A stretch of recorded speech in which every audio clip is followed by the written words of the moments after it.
Hi everybody, in this video we're going to continue on with creating a market analysis for a bank. And so what we're going to do here is define the market area, and we're just going to base that on the counties in which the bank operates.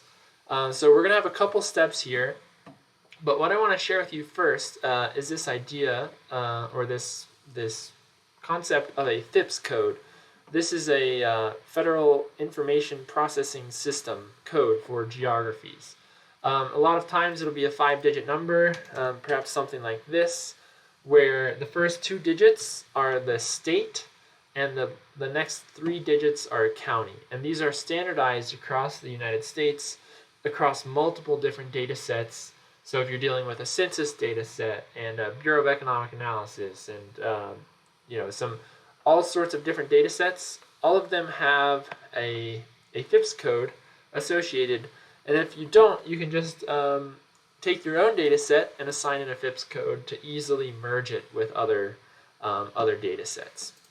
So like I said, it's going to be usually a 5-digit number. Sometimes for the first few, if it's a 1-digit number, they'll leave out the first digit.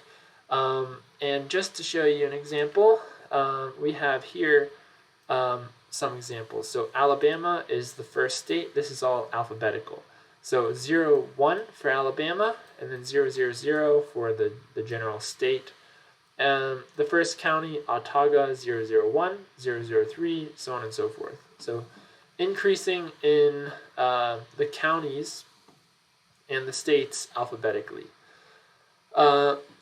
The nice thing about this is sometimes you'll end up with counties that are the same in a different state. So my guess is, like Franklin County. Multiple states have a Franklin County. As you can see, there are 24 examples here all across the country. So if you only have a county, a state and a county column, what you can do is make sure that you don't accidentally assign data to the wrong state by, instead of using the string, Franklin County, you can use the unique code for every single county in the United States. So we're going to be doing that. I just want to introduce that concept before we move on. What we're going to be doing before we go and grab some census data, like I said, we first need to define the market area. And the way we're going to do this is with the branches, the bank branches. So if you go out to the FDIC and you get to their kind of data section, you can go to data download and go to branch office deposits. Click on that, you'll get to this. Go ahead and select all of them. That'll just select every bank branch in the United States. Hit next. And do SOD, Statement of Deposits, download. That's going to give you a zip folder. Once that downloads and opens up, you'll have a file that looks like this. Here it is. This is every single bank branch in the United States. It has the address, the city, the county, so on and so forth. But it also has up here, ST, state, county, branch, and that is a FIPS code. So here we have 0, the 0 is excluded, but 01 and then 081. That is Alabama and whatever county 81 is. This code is something we're going to be using throughout. And so what I'm going to do is pick a bank and then pick a bank and then create a pivot table. And we're going to make a count of branches based off of this number. Okay, so I'm going to come over here, Control Shift down and over to select all the data. Go to Insert up at the top. You can't see it there, but Insert a pivot table, and we'll use all that.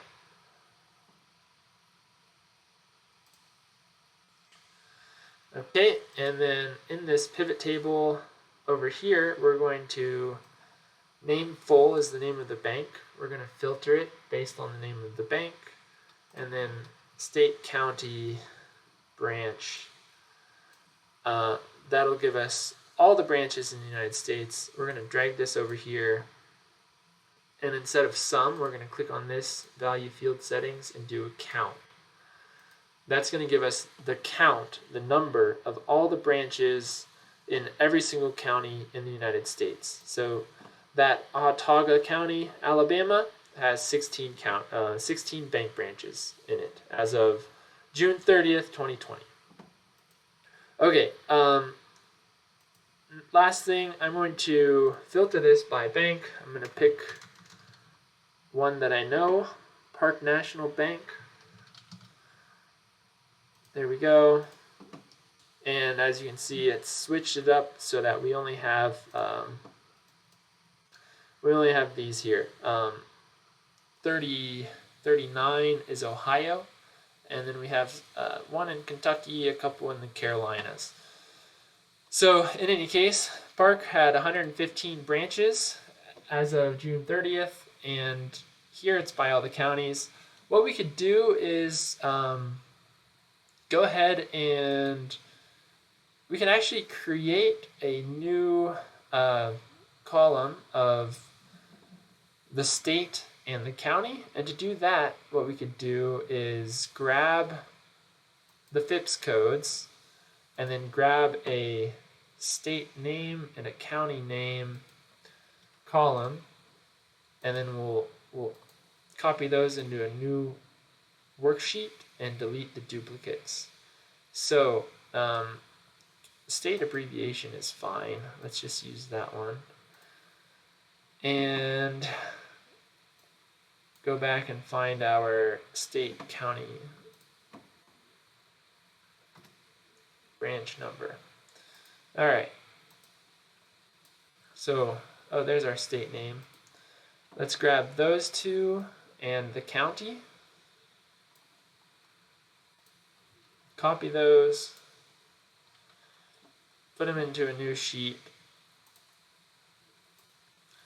And delete some duplicates. So I'm going up to the data tab, and here we have remove duplicates. We're going to remove duplicates based on that FIPS code, the state county branch number. Okay, 3,202 unique values remain. That's the counties plus some of the boroughs and such, but approximately 3,000 counties looks about right. And now let's just copy this over into the front so we can do an easy VLOOKUP. We'll call this FIPS name.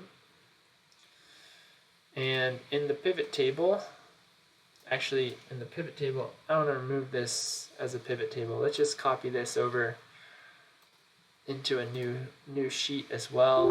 Oops, as values. And do a VLOOKUP. So VLOOKUP, we're going to look for this FIPS code in this column, this kind of table. So I'm just going to highlight the top three, A, B, and C. And then we're going to add the county. So the second column, 0 is it needs to be an exact match. So that should give us the county, Jefferson County. We're going to copy the same thing, and instead of a 2 right here, we're going to put a 3. Jefferson County, Kentucky. Copy that down, and we have all of the county names, all of the state names, and their states, or the number of branches. So we don't need this one. The one other thing I want to do is kind of organize these into the Carolinas and Ohio and Kentucky. So I'm just gonna cut these, paste them up here above South Carolina.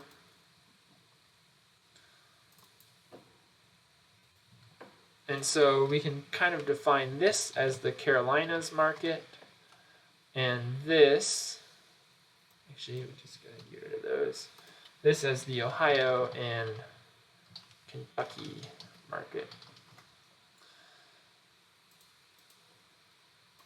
And this is the Carolinas market.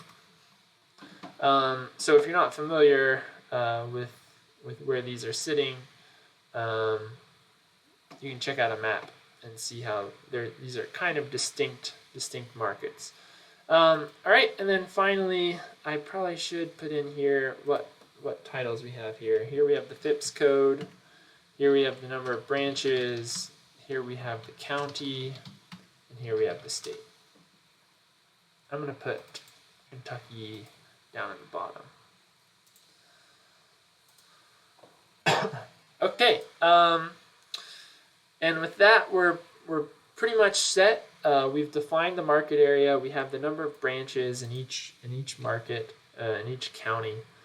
And from here, we're going to move on to the next video where we merge this information using the FIPS code with the census data information, either with a